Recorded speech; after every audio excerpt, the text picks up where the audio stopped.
people they totally buy an emotion, okay? That's whether we're selling a big software package, whether we're selling to an individual, whatever it is, all decisions are made based on emotions. And then we justify those decisions with logic. A lot of times we get that twisted. This group, we haven't gotten that twisted. We understand that, right? I need to figure out how to connect with this person, this individual, this business unit, this company at an emotional level. I need to get them to share with me at an emotional level because they're going to make decisions based on emotions. They want the company to do well. This person wants to get a promotion. They're afraid that the company is not going to do well. They're afraid that they're not going to get a promotion. We've got to zero in on those emotions. So if we've established that emotions are vital for us to get a sale, well, let's think about what the most powerful feeling is, what the most powerful human emotion is. It is pain, okay? And pain can be a good thing. Let me explain. What do I have here? Frying pan, right? Some of you guys are like, why the heck is Matt holding a frying pan? I am holding a frying pan because people make decisions based on emotions, and one of the strongest emotions out there is pain. And let me just tell you a quick story. So I was training jiu-jitsu with a guy that trains with us normally. It's easy for me to notice it because he's always choking me out and his hands are in my face. He has a horrible, I am talking as bad as it can be, burn. I'm surprised he still has a pinky. His pinky is burned on this side of his pinky beyond belief. Why is his pinky burned so bad? His pinky is burned. Frying pan had something to do with it. But when he was a small child, his finger got cut. They were able to save the finger, but unfortunately, he has no feeling. It's a fine pinky. It functions fine. He has no feeling in that pinky, okay? Unable to feel pain. You would think that's a good thing, right? Not being able to feel pain. Not so. He was cooking a number of years ago. Pinky was on the bottom, holding a pan, not realizing there was a flame over here on this side, just sitting there cooking his pinky away. And it wasn't until the other finger started to get burned that he was like, ow, ow, okay? So I want you to realize that feeling pain is a good thing. And if we're gonna help our prospects, if we're gonna help the organizations we're working with, we need to help them feel pain. So I want to talk to you guys just for a few minutes about how we can improve our questions so that our prospects, our customers, the companies we're working with, so we can get them to feel that pain. We can get them to relive maybe the pain of working with another company, relive the pain of not having this particular solution. Far too often in sales, it's all show up and throw up for us, right? Hey, let me walk you through a demo. Let me give you a great presentation. If I could just have 15 minutes, I'm going to bring in one of my solution development representatives. They're really good on the software. They're going to walk you through all of our really cool dashboards and you're going to love it and it's great, okay? There's a time and a place for you're going to love it and it's great. But if you really want to make sales, especially in the economy that we're living in right now, you've got to help that person relive their pain. And again, I'm not saying this because I want us to be jerks. I'm not saying this because I want us out there being super negative and ruining our customer's day. I'm saying this because just like my friend with the frying pan, how many of them don't have any feeling or have lost the feeling and they're getting burned? It's our job to remind them that, hey, there's some painful stuff going on so they can, ow, take their hand off the burner and we can start to make it feel better, okay? So what are some of these questions? And a lot of them are in the portal. I want to just go through these for a few minutes. I want to remind you, if you have your sword and shield, take some notes. These are huge, okay? First one, to help somebody relive that pain. First one, to get them really thinking about the true problem and not just your solution and what it costs. Unpack that for me. Right? Hey, you know what, Matt, we're having some problems with reporting.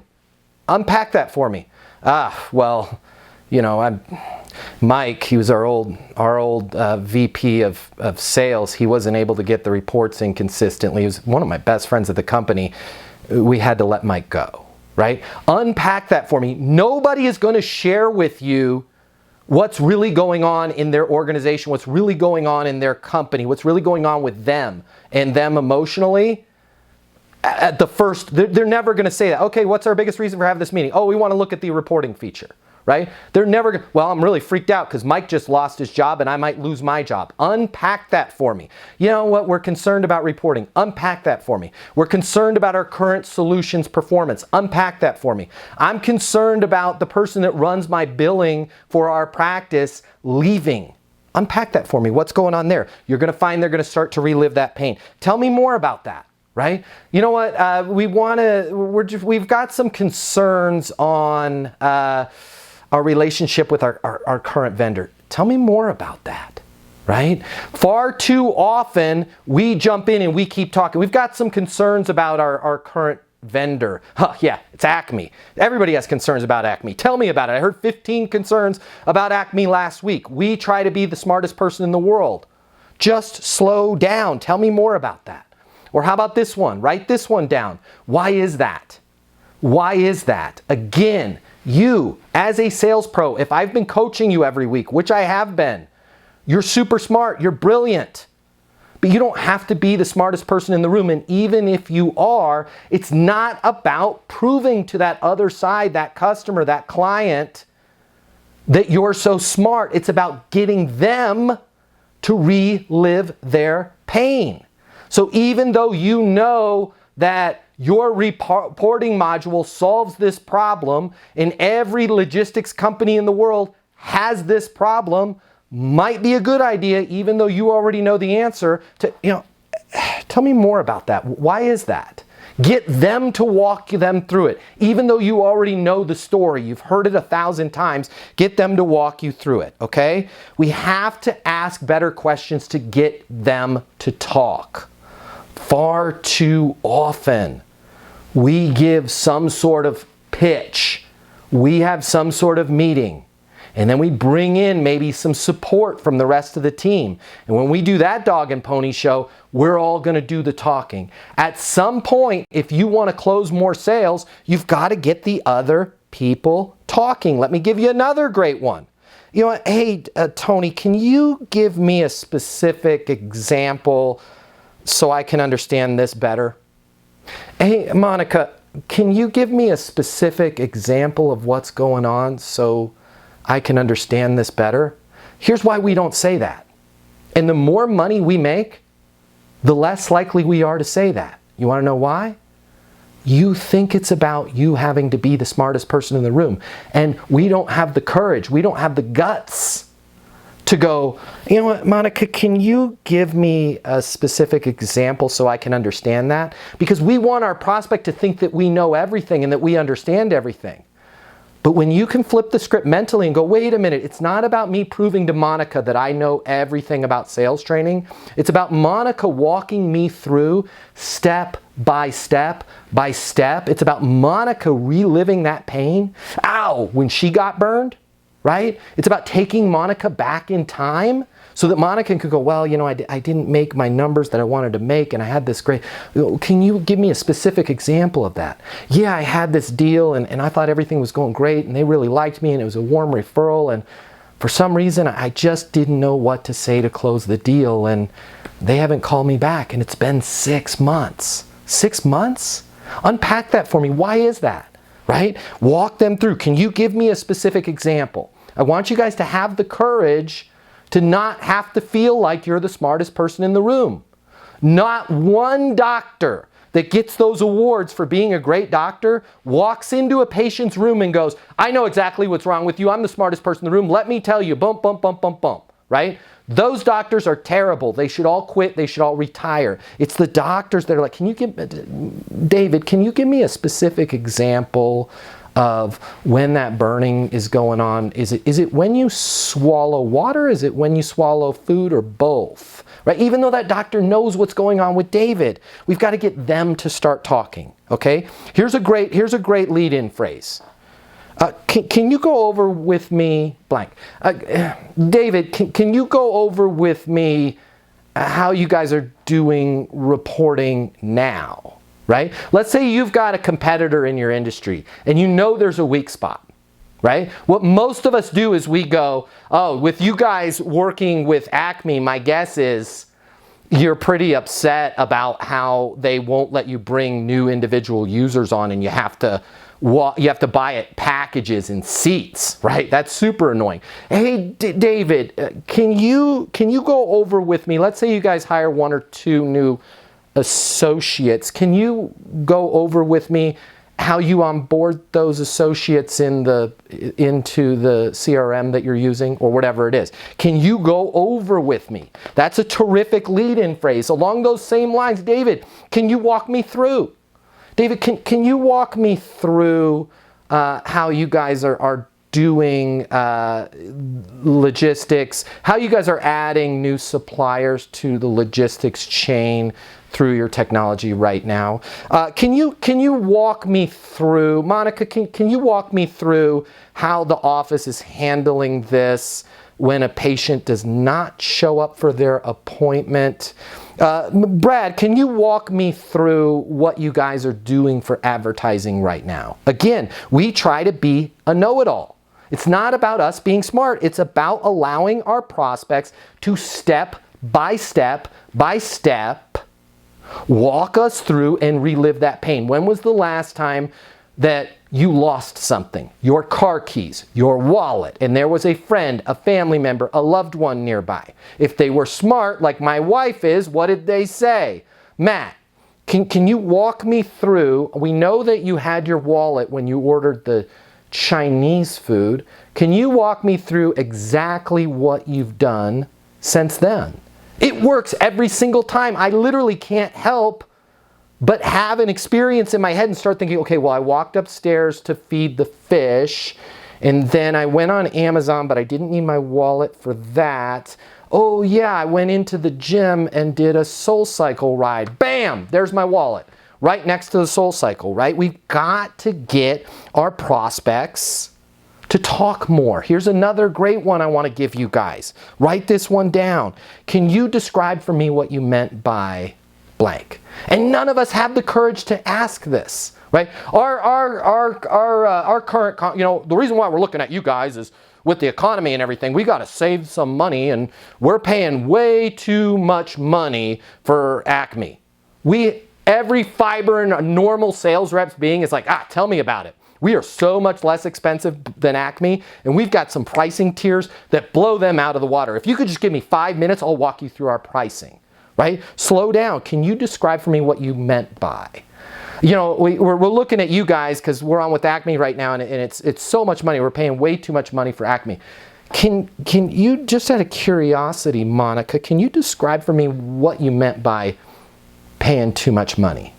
Well, I mean, the end-all invoice is too high, and where the real problem is when we're going to add new users, we have to buy them in 20 user blocks, and we haven't hired 20 people like ever.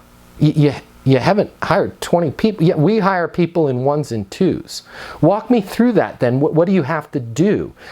Well, what we have to do is we have to buy a 20 user pack, right? And then hopefully we remember that we did that, because 4 times in the last year we haven't remembered that. I was one of the people that didn't remember this. Very embarrassing. And I bought a new package. So now we're at 40 users and we don't need them. It's just a total cluster, and it's embarrassing for me, right? You can get them to walk you through. Don't just stop at that face value. Another great one, okay? Can you describe for me what you meant by? Can you describe for me what you meant by? We want to have them to have a visceral experience. And I wrote this down, okay? Merriam-Webster Dictionary. It's the definition of visceral is you feel it internally. You feel it inside. You feel it to your core. If you can start getting your prospects to say things and to re-experience things viscerally, you're going to get a lot more out of them, right? Here's a great one. David, can you explain to me in more detail so I can better understand? Monica, can you walk me through in detail so I can better understand? It's not necessarily for me to better understand. What I want is Monica to walk me through in detail how she brought on a new associate. They didn't get up to speed with sales training, and she had to fire that person, and dang it, she loved having them. She had the highest hopes in the world for them. But she couldn't afford to keep them around if they weren't closing business. That's a lot better than Monica just saying, you know, we need sales training for our team. Monica, could you explain to me in more detail what you meant by you need sales training for the team so I can better understand? Right? Well, I had somebody that I really had high hopes for, and I had to let them go. Unpack that for me. Right? Now you get them to talk, get them to relive. Explain to me so I know how that affects you. It's so huge. And for my software folks out there, David in the UK, right? This is so hard for us to remember. David's probably doing a good job of this. It's hard for us to remember, especially when we're selling a service or something like software or a high ticket item, that there's people on the other end of this, right? So David, can you explain to me what's going on with the reporting right now so I can know how that affects you? So I can know how that affects you. What I want to get is I want to get to that prospect talking about how this is affecting them, their department, how it's making them afraid. How long has that been going on for? Right? How long is that? Oh man, this has been going on for 3 years. 3 years? Can you help me understand how you guys have dealt with this for 3 years? What's involved with making this work? What's the impact of that? Write that one down. What is just out of curiosity, and remember, you can ask any question in the world without seeming pushy or without seeming you're prying by putting just out of curiosity in front of it. Just out of curiosity, David, you had mentioned that there's no mobile app right now, or just out of curiosity, you had mentioned that I think you had said 34%, if I wrote it down correctly, of your patients are not showing up to their appointments. What's the impact of that? It costs us top line revenue. Got it. And can you describe for me, when you say it costs you top line revenue, so I can better understand, can you walk me through a specific example of a patient not showing up for their appointment and kind of how that affects the organization and ideally the impact of that on you personally? Now you're getting them talking, right? Walk me through what you meant by that. Tell me more about that. Here's a great one. Here's a great one that we don't have the courage to ask. You ready for this one? You want that prospect to have a visceral experience. You want them to really feel the pain that they're in right now.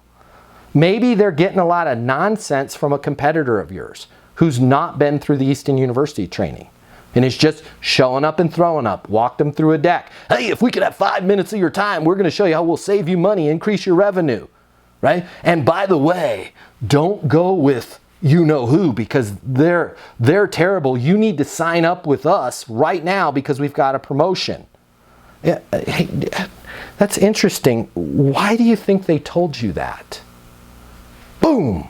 Nobody ever asked that. Well, you know, we're thinking about staying with our current. We're thinking, I really appreciate all your time. I really appreciate you guys and all the effort you made flying out and the demos and everything. But we did talk to our rep at our current company, and they said that, you know, if we're able to re-sign right now with them, they're going to give us a 20% discount. Got it. Hey, just out of curiosity, why do you think they told you that? I mean, they don't want to lose our account.